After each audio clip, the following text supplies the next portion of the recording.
청운하 씨 야담에 오신 걸 환영합니다. 구독, 좋아요 한번 눌러주시면 큰 힘이 됩니다.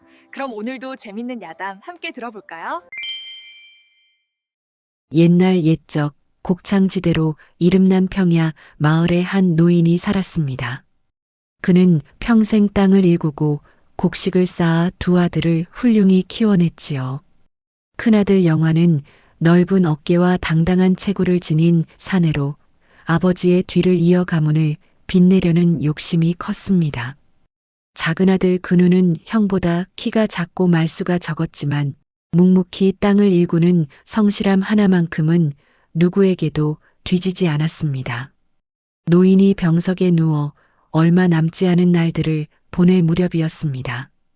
두 아들과 며느리들을 방으로 불러 모았지요. 내 평생 모은 재산 가운데 두 채의 집이 있다. 너희들이 나누어 가지거라. 노인의 말에 영화의 아내 화영이 귀를 쫑긋 세웠습니다. 화영은 고운 얼굴에 비단 치마를 즐겨 입는 여인이었는데 남들 앞에서 체면 세우기를 무척 좋아했지요. 아들 장소는 12살 남짓한 소년으로 어머니를 닮아 옷차림새와 겉모습을 중시하며 자랐습니다. 근우의 아내 선희는 수수한 무명옷에 소박한 머리 단장을 한 여인이었습니다. 마음씨가 곱고 우직한 성품이라 시댁 식구들 모두에게 사랑받았지요. 딸 금아는 10살이었지만 또래보다 총명하여 어른들의 말을 귀담아 듣는 아이였습니다. 노인은 힘겹게 말을 이어갔습니다. 첫 번째 집은 지금 우리가 살고 있는 이 집이다. 노인의 말에 화영의 눈이 반짝 빛났습니다. 마을에서 가장 웅장한 그 집은 누구나 부러워하는 저택이었지요. 기와 지붕이 하늘을 찌를 듯 높고 대문 앞 행랑채만 해도 여느 집 안채만 했습니다. 두 번째 집은 마을 변두리에 있는 작은 토담집이니라. 화영이 코웃음을 쳤습니다. 그 토담집이라면 초라한 흙벽에 초가지붕을 얹은 보잘것없는 집이 아니던가요? 하지만 선희는 조용히 고개를 끄덕이며 남편 근우를 바라보았습니다. 노인이 기침을 하고는 다시 입을 열었습니다. 다만 한 가지, 내가 남기는 조건이 있다. 집을 고르는 일은 며느리들의 뜻을 가장 중히 여기거라. 집안을 지키고 살림을 꾸려가는 이들이 며느리들이니 그 선택을 존중함이 마땅하니라. 영화가 아버지께 절을 올렸습니다. 아버님의 뜻을 받들겠나이다. 근우도 따라 절을 올렸지요. 노인은 두 아들을 번갈아 보며 만족스러운 미소를 지었습니다. 다만 기억하거라. 고래등 같은 기와집은 보기에는 훌륭하나 주변 땅이 척박하고 집을 지키는데 드는 비용이 만만찮을 것이다. 토담집은 비록 초라하나 노인이 말을 잇지 못하고 숨을 헐떡였습니다. 며느리들이 급히 물을 떠다 드렸지요. 아버님, 괜찮으시옵니까? 선희가 노인의 등을 부드럽게 쓸어드렸습니다. 노인이 가까스로 숨을 고르고는 다시 말을 이었습니다. 토담집 뒤에는 아직 일구지 못한 땅도 많이 있고 집 앞에는 마르지 않는 샘이 있다. 잘 생각하여 고르거라. 그날 밤 영화 부부는 안방에서 마주 앉았습니다. 여보, 우리는 당연히 지금 살고 있는 기와집을 택해야지요. 우리가 큰아들 집안인데 어찌 초라한 토담집에서 살 수 있겠소? 화영이 남편의 팔을 잡으며 말했습니다. 영화는 고개를 끄덕였지요. 그렇소. 우리 장손도 마을 제일가는 기와집에서 자라야 하오. 가문의 위세를 이어받아야 할 몸이 아니오. 옆방에서는 근우 부부가 조용히 이야기를 나누고 있었습니다. 여보, 아버님 말씀을 곰곰이 생각해 보았소. 기와집이 크고 좋아 보이지만 선희가 남편을 바라보았습니다. 근우가 고개를 끄덕이며 말을 받았지요. 나도 같은 생각이요. 기와집은 유지하는데 돈이 많이 들 것이고 주변 땅이 척박하다 하셨소. 하지만 토담집은 마르지 않는 샘이 있다 하셨지요. 가뭄이 들어도 물 걱정은 없을 것이요. 선희의 눈빛이 빛났습니다. 근우도 아내의 손을 꼭 잡았지요. 그리고 아버님께서 일구지 못한 땅이 있다 하셨소. 우리 부부가 힘을 합쳐 그 땅을 개간하면 언젠가는 좋은 밭이 될 것이요. 형님 댁에서는 기와집을 고르실 것 같소? 우리가 토담집을 택하면 선희가 걱정스러운 얼굴로 말했습니다. 근우가 아내의 손을 다독였지요. 괜찮소? 우리는 실속을 택하는 것이요. 겉모습이 아니라 진짜 가치를 보는 것이요. 며칠 후 만석군 노인이 조용히 눈을 감았습니다. 장례를 치르고 나서 두 집안은 아버지의 유언대로 유산을 나누기로 했지요. 형님, 저희는 토담집을 택하겠습니다. 근우가 먼저 입을 열었습니다. 화영이 입가에 미소를 띠며 남편을 쳐다보았지요. 영화가 의기양양하게 말했습니다. 그렇다면 우리는 기와집을 가지겠다. 아버님께서 큰아들인 내게 당연히 큰 집을 물려주고 싶으셨을 것이다. 선희와 근우는 말없이 고개를 끄덕였습니다. 그렇게 두 집안의 운명이 갈라지는 순간이었습니다. 영화 부부가 고래등 같은 기와집 주인이 되는 날, 마을 사람들이 모두 모여들었습니다. 웅장한 대문을 지나 넓은 마당에 들어서니 화영의 얼굴에 자랑스러운 미소가 번졌지요. 어머나, 정말 대단하시네요. 이 집이 이제 댁의 것이라니. 이웃 아낙네들이 감탄하며 화영을 둘러쌌습니다. 화영은 고개를 빳빳이 세우고 집안 곳곳을 자랑했지요. 행랑채만 해도 6칸이고 안채는 10칸이 넘는답니다. 사랑채도 따로 있고요. 부럽습니다. 부러워요. 마을에서 제일 가는 집에 사시게 되셨으니. 아낙네들의 칭찬에 화영의 어깨가 으쓱해졌습니다. 아들 장손도 친구들에게 큰 집을 자랑하며 으스댔지요. 우리 집 마당이 제일 넓지? 나는 이제 양반집 도련님이야. 영화도 마을 사람들 앞에서 가슴을 펴고 다녔습니다. 큰아들이 큰 집을 물려받는 것이 당연한 이치가 아니겠소? 우리 집안의 위세를 이어가야 할 몸이요. 그러나 기쁨도 잠시, 문제가 하나둘 드러나기 시작했습니다. 커다란 기와지붕에서 빗물이 새어 들어왔고 오래된 대청마루 기둥이 삐걱거렸지요. 영화가 한숨을 쉬며 말했습니다. 이 집을 제대로 손보려면 적잖은 돈이 들겠소. 화영은 대수롭지 않다는 듯 말했습니다. 걱정 마세요. 우리가 이 훌륭한 집의 주인이 되었으니 조금씩 고쳐가면 되지 않겠어요? 한편 마을 변두리의 토담집으로 이사한 근우 부부는 소박한 살림을 차렸습니다. 흙벽에 초가지붕을 얹은 작은 집이었지만 선희는 걸레로 구석구석 닦아내며 환하게 웃었지요. 여보, 이 집이 참 아늑하지 않소? 우리 셋이 살기에 딱 알맞은 크기요. 근우가 짐을 풀다가 문득 집 앞쪽을 바라보았습니다. 커다란 느티나무 아래로 돌로 둘러싼 샘이 보였지요.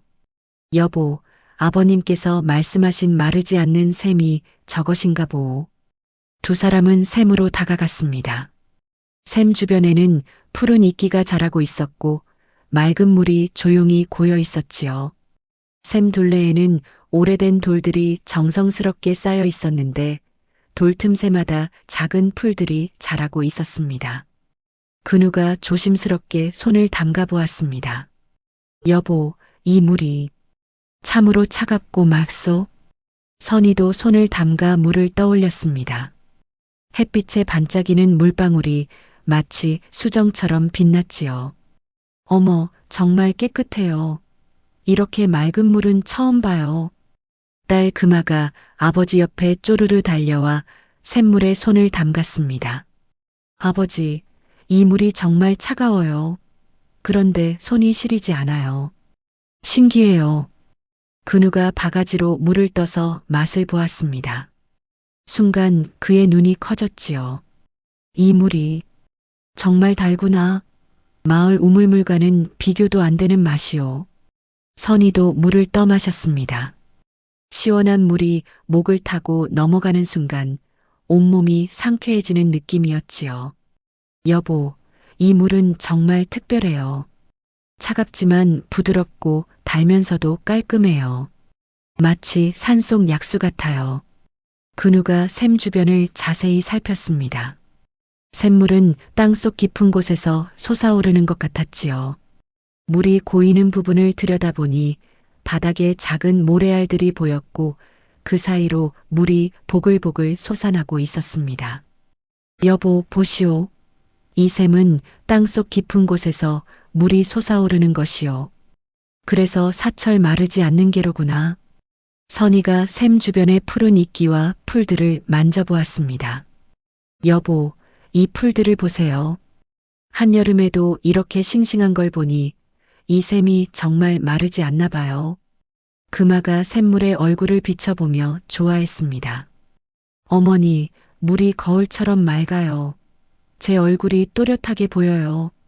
금아야, 이 샘물로 세수하면 얼굴이 더 고와질 거란다. 선희가 딸의 머리를 쓰다듬으며 웃었습니다. 그날 저녁 선희는 샘물로 저녁 식사를 준비했습니다. 밥을 지을 때도 국을 끓일 때도 샘물을 사용했지요. 식사를 마친 근우가 감탄했습니다. 여보, 이 밥이 유난히 맛있소. 샘물로 지어서 그런가 보오. 저도 그렇게 느꼈어요. 밥알이 윤기가 나고 구수한 맛이 더 깊어요. 다음 날 아침 근우는 일찍 일어나 다시 샘을 살폈습니다. 새벽 안개가 샘 위로 피어오르고 있었고 이슬 맺힌 풀잎들이 아침 햇살에 반짝였지요. 신기하구나. 이 샘 주변만 유독 풀이 푸르고 생기가 넘치는구나. 근우가 바가지로 물을 떠내자 곧바로 아래에서 샘물이 솟아올라 채워졌습니다. 아무리 물을 퍼내도 샘은 금세 가득 찼지요. 이 샘은 정말 보물이다. 물이 끊임없이 솟아나는구나. 이튿날 근우 부부는 집 뒤편의 땅을 살피러 나갔습니다. 겉으로 보기에는 돌투성의 황무지였지요. 하지만 근우가 삽으로 땅을 깊이 파내자 놀라운 일이 벌어졌습니다.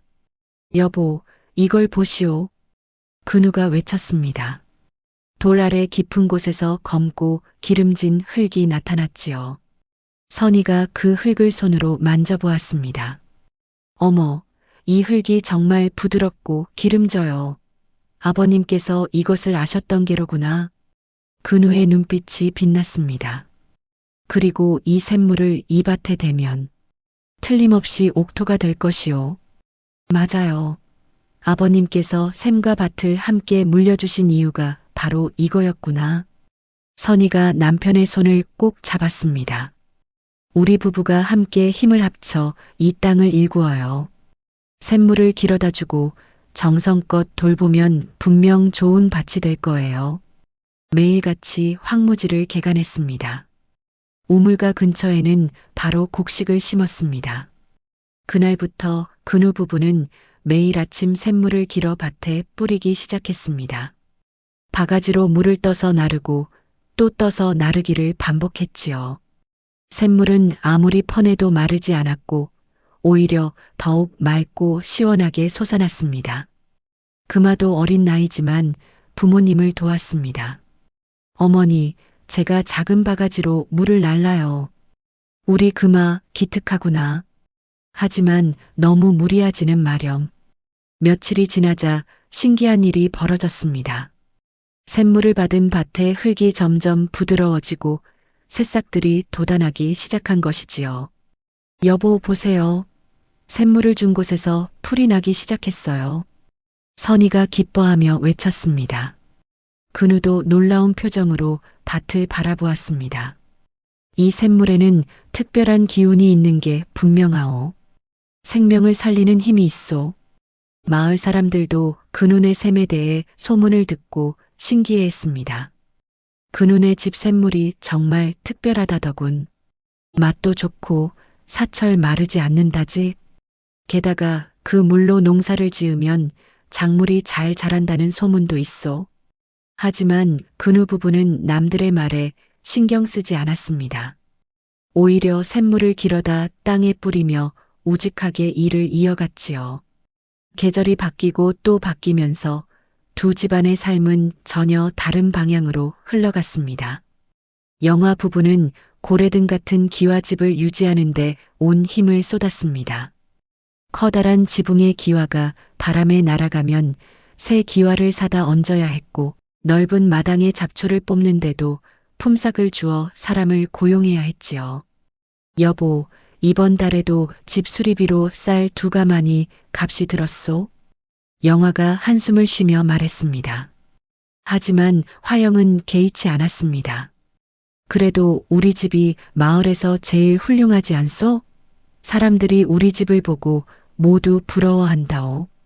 화영은 비단 치마를 새로 장만하고 아들 장손에게도 값비싼 옷을 해입혔습니다. 마을 잔치가 있을 때마다 장손을 앞세워 자랑했지요. 우리 아들 보시오. 얼마나 의젓하고 잘생겼소?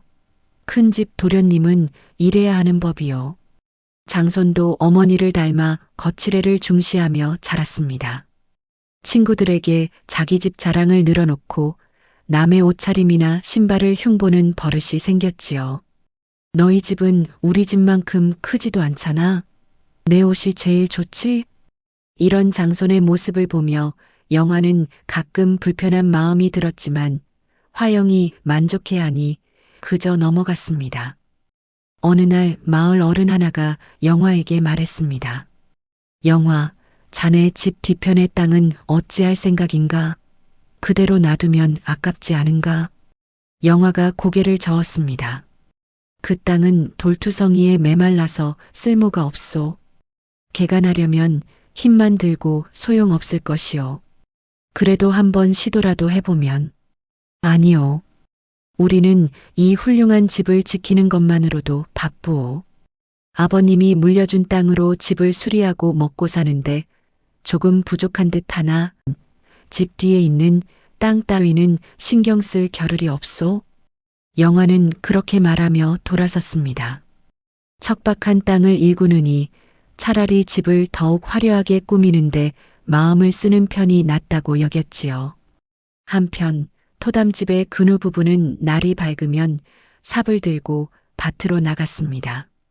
두 사람은 아직 덜 개간한 땅을 파고 돌을 골라내고 흙을 고르는 일을 반복했지요. 여보, 오늘은 이 구역의 큰 돌들을 모두 치웠소. 내일부터는 작은 돌을 치우면 옥토가 될 것 같소. 근우가 땀을 닦으며 말했습니다. 선희가 샘물을 길어와 남편에게 건넸지요. 수고 많으셨어요. 이 샘물 덕분에 일하기가 한결 수월해요. 물 길러 멀리 갈 필요도 없고 밭에 뿌릴 물도 넉넉하니까요. 근우가 시원한 샘물을 마시며 고개를 끄덕였습니다. 맞소. 이 샘물은 정말 보물이요. 땅도 이 물을 먹고 점점 기름져지는 것 같소. 딸 그마는 부모님이 일하는 모습을 지켜보며 자랐습니다. 샘물을 마시고 자란 그마는 잔병치레 한 번 없이 튼튼하게 자라났지요. 어머니, 아버지, 제가 물동이 나를게요. 그마야, 내가 나르기엔 무거울 텐데. 괜찮아요. 저도 도울 수 있어요. 그마가 작은 물동이에 샘물을 담아 날랐습니다. 비록 어린아이가 나르는 물의 양은 적었지만 그마의 마음만큼은 가득 차 있었지요. 근우 부부가 일군 땅은 조금씩 변해갔습니다. 처음에는 돌투성이 황무지였던 땅이 이제는 부드러운 흙밭으로 바뀌어 갔지요. 마을 사람들이 그 모습을 보며 혀를 내둘렀습니다. 근우네 부부가 정말 대단하구만. 저 황무지를 저렇게 일구다니. 부부가 힘을 합쳐 매일같이 땅을 일구는 모습이 참으로 보기 좋소. 어느 날 저녁 근우 부부는 밭 한가운데 앉아 쉬고 있었습니다. 석양빛이 부드럽게 밭을 비추었지요. 여보, 힘들지 않소? 근우가 아내를 바라보았습니다. 선희의 손에는 굳은 살이 박혀 있었지만 그 얼굴에는 환한 미소가 가득했습니다. 힘들지 않아요. 우리가 함께 만들어가는 이 밭을 보면 마음이 뿌듯해요. 이 땅이 언젠가 풍성한 곡식을 선물해 줄 거예요.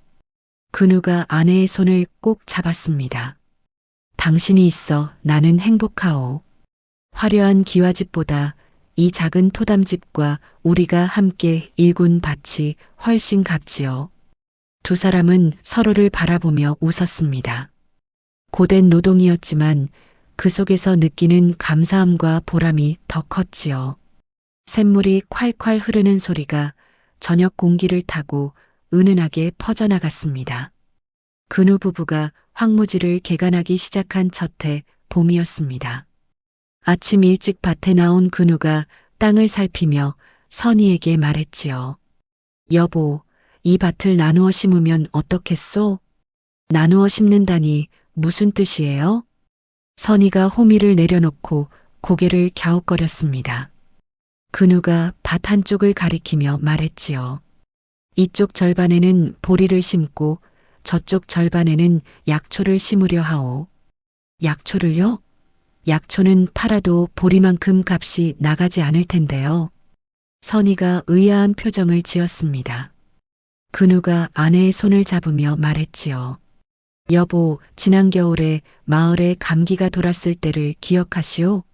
약초가 부족해서 고생하는 사람들이 많았소. 노인들은 기침을 하다가 피를 토했고 아이들은 열에 시달렸지요. 만약 더 큰 병이 돌거나 가뭄이 오면 어찌하겠소? 미리 대비해 두는 것이 현명하지 않겠소? 선희의 눈이 반짝였습니다. 정말 좋은 생각이에요. 당신의 지혜에 감탄했어요. 우리 샘물로 정성껏 키우면 약효도 좋을 거예요. 근우 부부는 밭 절반에 보리를 심고 나머지 절반에는 다양한 약초를 심었습니다. 열을 내리는 시호, 기침에 좋은 도라지, 몸의 독을 풀어주는 황금초, 기력을 보하는 당귀, 그리고 상처를 아물게 하는 작약까지 정성껏 심었지요. 매일 아침 해가 뜨면 근우 부부는 샘물을 길어다 보리와 약초에 물을 주었습니다. 마르지 않는 샘물 덕분에 작물들은 무럭무럭 자랐지요. 여보, 이 샘물에는 정말 특별한 기운이 있나 봐요. 우리 보리와 약초가 다른 밭보다 훨씬 싱싱하게 자라요. 선희가 기뻐하며 말했습니다. 금아도 어린 나이지만 부모님을 열심히 도왔지요. 어머니, 제가 작은 바가지로 물을 날라요. 우리 금아, 참 기특하구나. 내가 도와주니 일이 훨씬 수월하단다. 계절이 바뀌고 또 바뀌며 이렇게 3년이 흘렀습니다. 근우 부부의 밭은 해마다 풍성해졌고 특히 약초들은 뿌리가 깊이 내려 약효가 더욱 좋아졌지요. 그런데 3년째 되는 해봄, 하늘에서 비가 내리지 않았습니다. 한 달이 지나고 두 달이 지나도 구름 한 점 보이지 않는 맑은 날씨만 이어졌지요. 농사를 지어야 할 시기인데도 땅은 갈라지고 마을의 우물과 냇물이 서서히 마르기 시작했습니다. 이게 웬일인가? 30년을 살았지만 이렇게 비가 안 오기는 처음이요. 마을 어른들이 느티나무 아래 모여 걱정스러운 얼굴로 수군거렸습니다. 농작물은 싹도 제대로 틔우지 못한 채 말라갔지요. 석 달째 접어들자 마을의 큰 우물마저 바닥을 드러냈습니다. 사람들은 먼 산골짜기까지 물을 길러 다녀야 했고 그마저도 점점 줄어들었습니다. 물이 없으니 농사는 물론이고 먹을 물도 부족하구만. 이러다가 큰일 나겠소. 가축들도 하나둘 죽어가고 있소. 설상가상으로 여름이 되자 마을에 무서운 역병까지 돌기 시작했습니다. 가뭄으로 물이 부족해지자 사람들이 더러운 웅덩이 물을 마시게 되었고 병이 퍼진 것이었지요. 처음에는 마을 외곽의 한두 집에서 시작되었습니다. 고열에 시달리고 온몸에 붉은 발진이 돋고 기침이 멎지 않는 무서운 병이었지요. 우리 집 아이가 열이 펄펄 끓소. 물에 적신 수건을 올려도 열이 내리질 않소. 우리 늙은 어머니도 자리에 누웠소. 숨을 쉴 때마다 가래 끓는 소리가 나오. 마을 전체가 공포에 휩싸였습니다. 의원을 불러도 약이 부족하여 모든 환자를 치료할 수 없었지요. 영화 부부의 집에도 가뭄과 역병의 이중고가 찾아왔습니다. 고래등 같은 기와집은 이미 곳곳이 낡아 수리가 필요했는데 가뭄으로 농사를 망치자 수리할 돈조차 없어졌지요. 빚은 눈덩이처럼 불어나고 있었습니다. 게다가 아들 장손이 역병에 걸려 자리에 누웠습니다. 장손아, 정신 차려라. 어머니다. 화영이 아들의 이마에 물수건을 올리며 울부짖었습니다.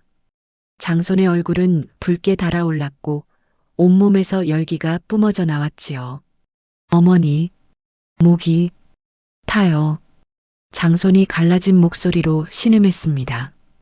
영화는 약을 구하러 여기저기 뛰어다녔지만 마을에는 약초가 씨가 말랐고 물조차 구하기 어려웠지요. 여보, 어디서도 약을 구할 수가 없소. 물도 없고 약도 없으니 이를 어쩌면 좋겠소. 영화가 절망에 빠져 주저앉았습니다. 한편 토담집의 근우 부부는 마을의 비참한 소식을 듣고 가슴이 찢어지는 듯 했습니다. 여보, 마을 사람들이 물도 없고 병까지 걸려 고통받고 있어요. 아이들이 목말라 우는 소리가 여기까지 들려요. 선희가 눈물을 글썽이며 말했습니다. 근우도 무거운 마음으로 고개를 끄덕였지요. 그렇소. 우리에게는 3년간 정성껏 키운 약초가 있고 마르지 않는 샘물이 있소. 이것을 우리만 가지고 있을 수는 없소. 맞아요. 3년 전에 당신이 미리 대비하자고 했을 때 이런 날이 올 줄 알았던 거예요? 선희가 남편을 바라보았습니다. 근우가 고개를 저었지요. 알았던 것이 아니오. 다만 혹시 모를 일에 대비한 것이오. 이제 그 대비가 마을 사람들을 살릴 수 있게 되었소. 근우 부부는 밭에서 약초를 캐기 시작했습니다. 3년간 샘물을 먹고 자란 약초들은 뿌리가 굵고 잎이 무성했지요.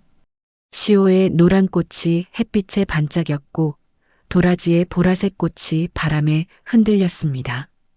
여보, 이 약초들이 3년간 우리 손에서 자랐어요. 이제 이 아이들이 마을 사람들을 살릴 거예요. 선희가 약초를 정성껏 캐며 말했습니다. 금아야, 어머니를 도와 샘물을 길어오너라. 네, 아버지. 저도 마을 사람들을 돕고 싶어요. 금아가 부지런히 샘물을 길어 큰 독에 담았습니다. 다음 날 동이 트기 전 근우 부부는 마을로 향했습니다. 약초 바구니와 물동이를 지게에 지고 병든 집을 찾아다녔지요. 첫 번째로 찾아간 곳은 어린아이가 알아누운 집이었습니다. 근우 아저씨, 우리 아이가 사흘째 열이 안 내려요.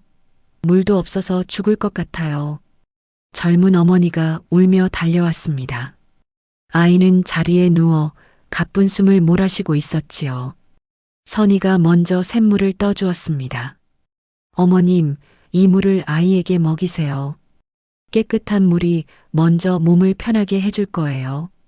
아이가 물을 마시자 갈라진 입술이 조금씩 촉촉해졌습니다. 근우가 약초를 건네주었지요. 이 시오와 황금초를 이 샘물로 달여서 아이에게 먹이시오. 하루에 3번 따뜻하게 해서 먹이면 열이 내릴 것이오.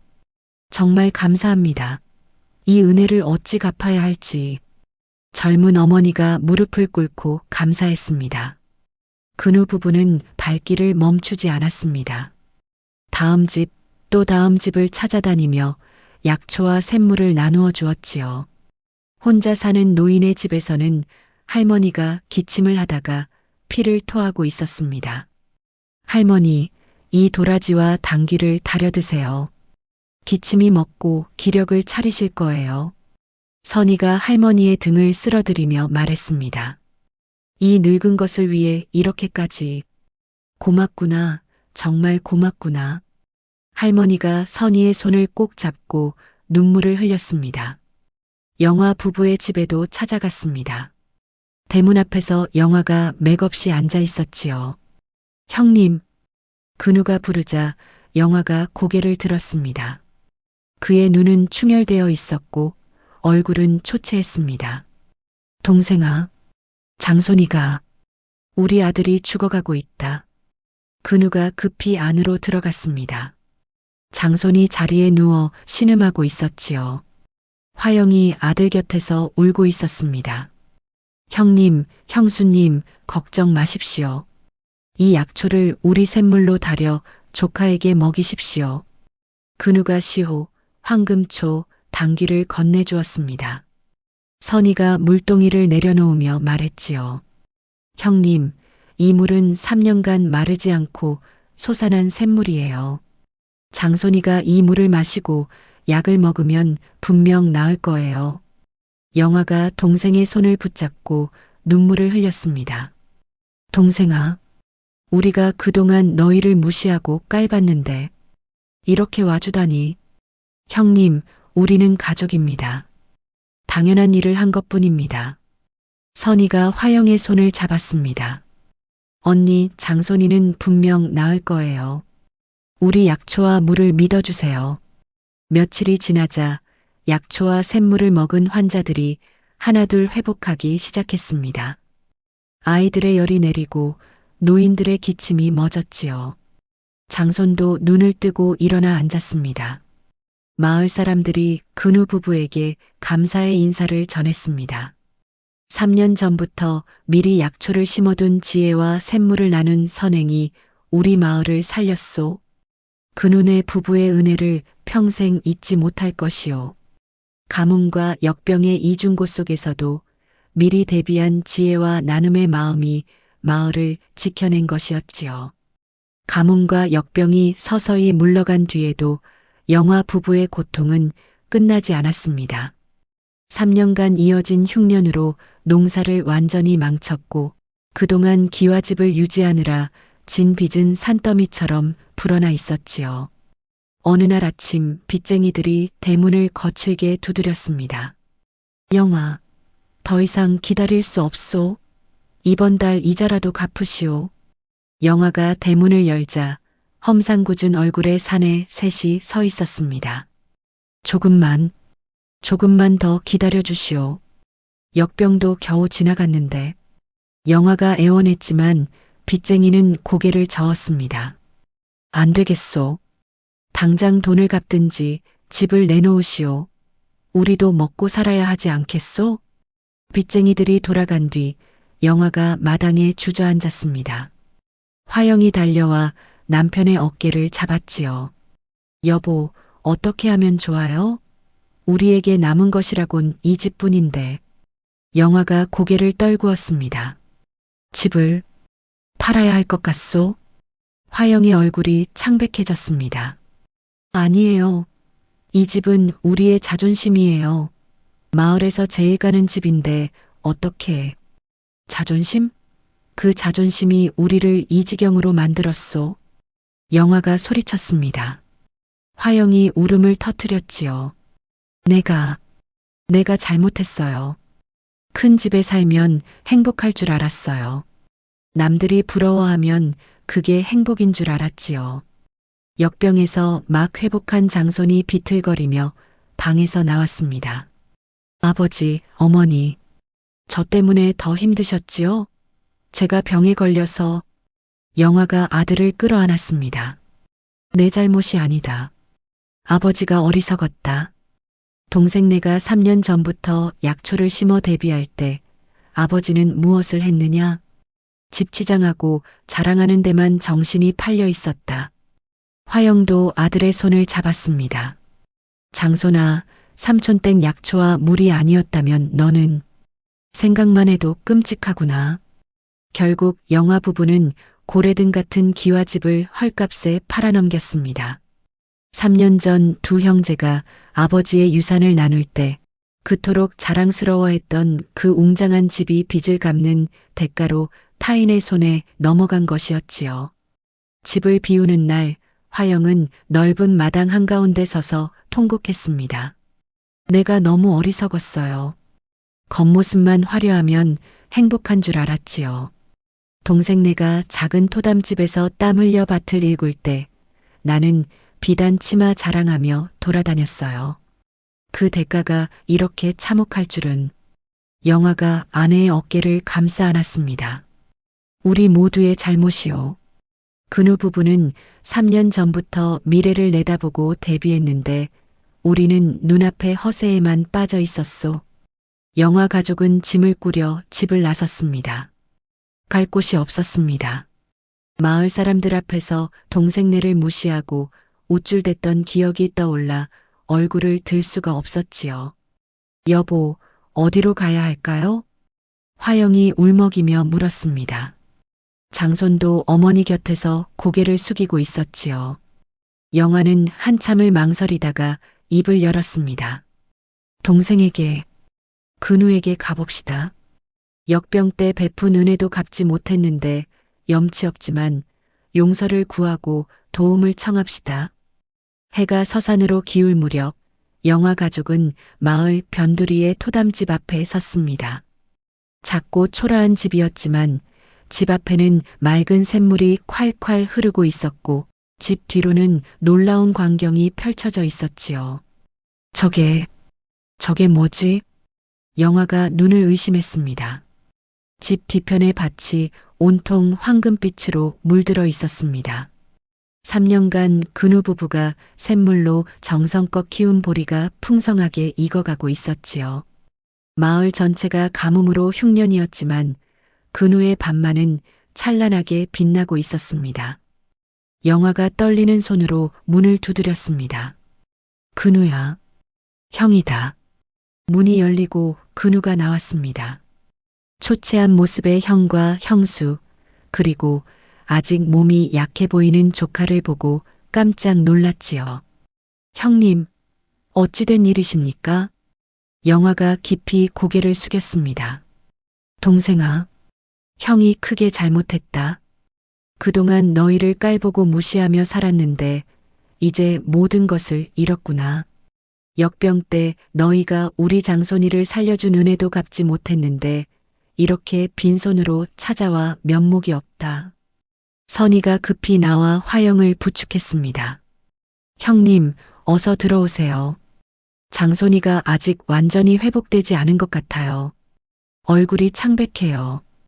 근우 부부는 영화 가족을 따뜻하게 맞이했습니다. 비록 작은 집이었지만 정성껏 차린 밥상을 내왔지요. 형님, 드세요. 영화가 밥을 한 숟가락 떠먹다가 눈물을 흘렸습니다. 형은 큰 집에서 자랑이나 하고 있을 때 너희는 미래를 준비하며 밭을 일구었구나. 선희가 시원한 샘물을 떠다 주었습니다. 형님, 이 물을 드세요. 장손이에게도 자주 마시게 하면 기운을 완전히 차릴 거예요. 장손이 물을 마시며 고개를 숙였습니다. 삼촌, 숙모님, 제 목숨을 살려주셔서 정말 감사합니다. 삼촌댁 약초와 물이 아니었다면 저는 죽었을 거예요. 근우가 조카의 어깨를 두드렸습니다. 다 나았으니 됐다. 이제 푹 쉬고 기운을 차리거라. 금화도 사촌 오빠에게 다가왔습니다.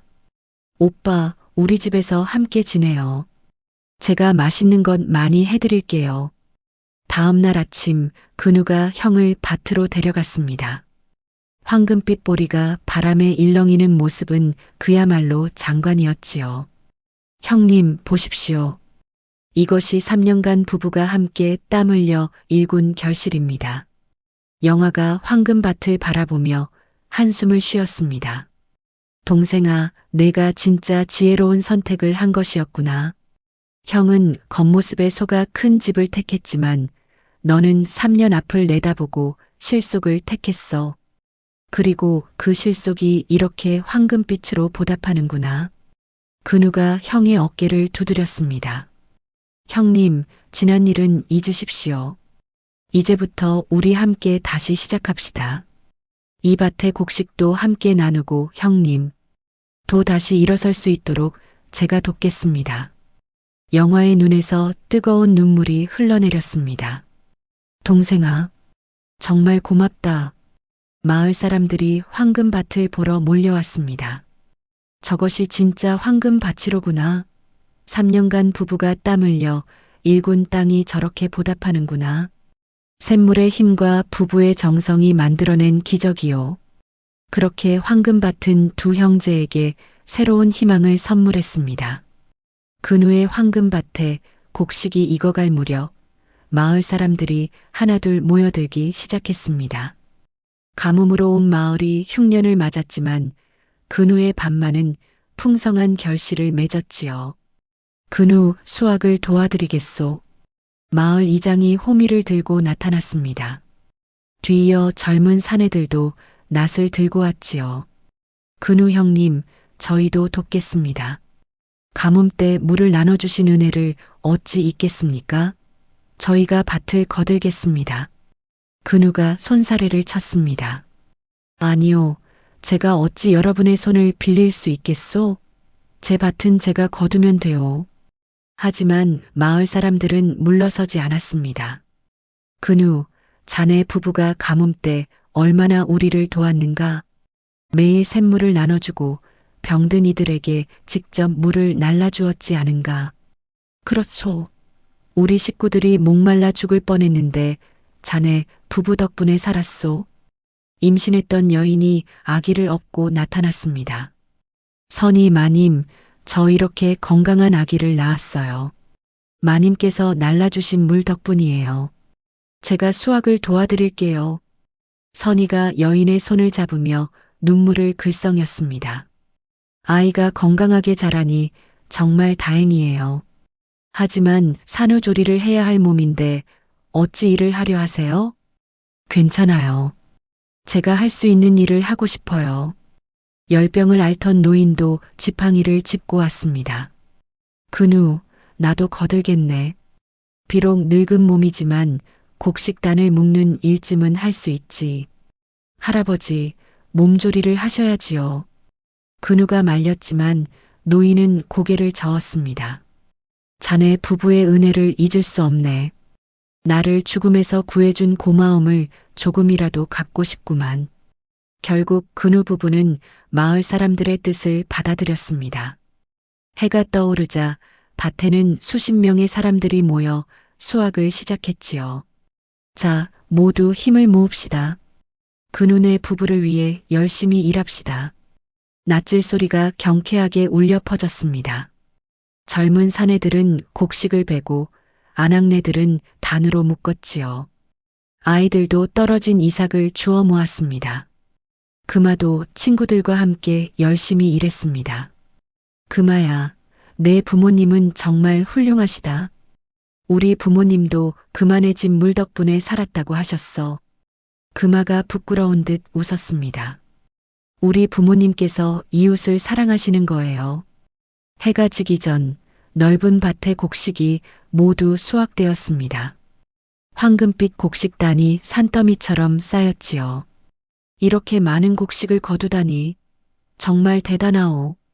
마을 사람들이 감탄했습니다. 근우 부부는 모두에게 감사의 인사를 전했지요. 여러분 정말 고맙습니다. 이 은혜를 어찌 갚아야 할지. 그날 저녁 근우와 선이는 집안에 마주 앉아 이야기를 나눴습니다. 여보, 이 많은 곡식을 우리만 가질 수는 없어요. 선이가 남편을 바라보며 말했습니다. 근우도 같은 생각이었지요. 맞소. 마을 사람들이 모두 흉년으로 고통받고 있소. 우리가 이 곡식을 나눠야 하오. 하지만 그냥 나눠주면 사람들이 부담스러워할 거예요. 더 좋은 방법이 없을까요? 두 사람은 한참을 고민했습니다. 그러다 근우가 무릎을 쳤습니다. 여보, 공동체 창고를 만드는 게 어떻겠소? 공동체 창고요? 그렇소. 마을 사람들이 함께 쓸 수 있는 창고를 만들어 곡식을 보관하는 것이요. 필요한 사람들이 가져가고 여유 있는 사람들은 다시 채워 넣는 방식이지요. 선희의 눈이 반짝였습니다. 정말 좋은 생각이에요. 그럼 사람들도 부담 없이 도움을 받을 수 있겠네요. 다음 날 근우 부부는 마을 사람들을 모았습니다. 여러분, 제게 좋은 생각이 있습니다. 이 곡식으로 마을 공동체 창고를 만들면 어떻겠습니까? 공동체 창고라니 그게 무엇이오? 우리 모두가 함께 쓸 수 있는 창고입니다. 어려운 사람은 곡식을 가져가고 여유 있는 사람은 다시 채워 넣는 것이지요. 마을 사람들이 술렁거렸습니다. 오, 그것 참 좋은 생각이구만. 그럼 흉년이 들어도 서로 도우며 살 수 있겠소. 마을 이장이 나섰습니다. 근우의 뜻이 참으로 훌륭하오. 우리 모두 힘을 합쳐 창고를 만들고 이 제도를 지켜갑시다. 마을 사람들이 박수를 쳤습니다. 며칠 후 마을 한가운데 튼튼한 창고가 세워졌고 근우의 곡식이 그 안에 채워졌지요. 소문은 빠르게 퍼져나갔습니다. 마침내 고을 원님의 귀에까지 들어갔습니다. 근우라는 사람이 가뭄 때 샘물을 나누고 풍년이 들자 공동체 창고를 만들었다고 원님이 직접 마을을 찾았습니다. 근우 부부를 만난 원님은 감탄했지요. 자네들의 지혜와 선행이 참으로 대단하오. 이런 사람들이야말로 마을의 기둥이 되어야 하오. 원님은 근우에게 마을의 중요한 직책을 맡겼습니다. 근우 부부는 더욱 겸손하게 이웃을 섬기며 살았습니다. 세월이 흘러 근우 부부는 마을에서 존경받는 인물이 되었습니다. 고을 원님께서 내린 직책을 성실히 수행하며 여전히 이웃을 돌보는 삶을 살았지요. 어느 날 마을 사람들이 근우를 찾아왔습니다. 근우, 이제 자네는 마을의 지도자가 되었으니 큰 집을 지어야 하지 않겠소? 그렇소. 작은 토담집에 사는 것은 자네의 위상에 맞지 않소? 하지만 근우는 고개를 저었습니다. 아니요. 이 토담집이야말로 우리 부부에게 실속과 지혜를 가르쳐 준 곳이요. 이 집을 허물 수는 없소. 선희도 남편의 손을 잡으며 말했습니다. 이 집에서 우리는 진짜 행복이 무엇인지 배웠어요. 겉모습이 아니라 내실이 중요하다는 것을요. 근우 부부는 토담집을 허물지 않고 낡은 곳만 조심스럽게 보수했습니다. 흙벽에 금이 간 곳은 새 흙을 발라 다졌고 초가지붕도 새 짚으로 엮었지요. 하지만 집의 크기나 모습은 그대로 두었습니다. 여보, 이 작은 집이 제일 좋아요. 우리 가족이 서로 가까이 있을 수 있으니까요. 선희가 환하게 웃으며 말했습니다. 금화도 곁에서 고개를 끄덕였지요. 맞아요, 어머니. 저는 이 집이 좋아요. 친구들한테 자랑할 만큼 크지는 않지만 따뜻하고 포근해요. 금화는 15살이 되었습니다. 부모님의 가르침을 받으며 자란 소녀는 총명하고 마음씨도 곱게 자랐지요. 겉모습보다 사람의 내면을 중시하고 어려운 이웃을 돕는 일에 앞장섰습니다. 금아야, 저 할머니께 이 쌀을 갖다 드리렴. 선희가 말했습니다. 금아가 쌀 한 대를 들고 혼자 사는 할머니 댁으로 갔지요. 할머니, 저희 집 쌀이에요. 드시고 힘내세요. 금아야, 고맙구나. 내 어미 아비처럼 너도 착하게 자랐구나. 한편 영화 부부는 근우 부부의 도움을 받아 작은 밭을 일구기 시작했습니다. 처음에는 서툴렀지만 근우가 정성껏 농사 방법을 가르쳐 주었지요. 형님, 이렇게 씨앗을 심고 물을 주면 됩니다. 땅을 정성껏 돌보면 땅도 우리에게 보답할 것입니다.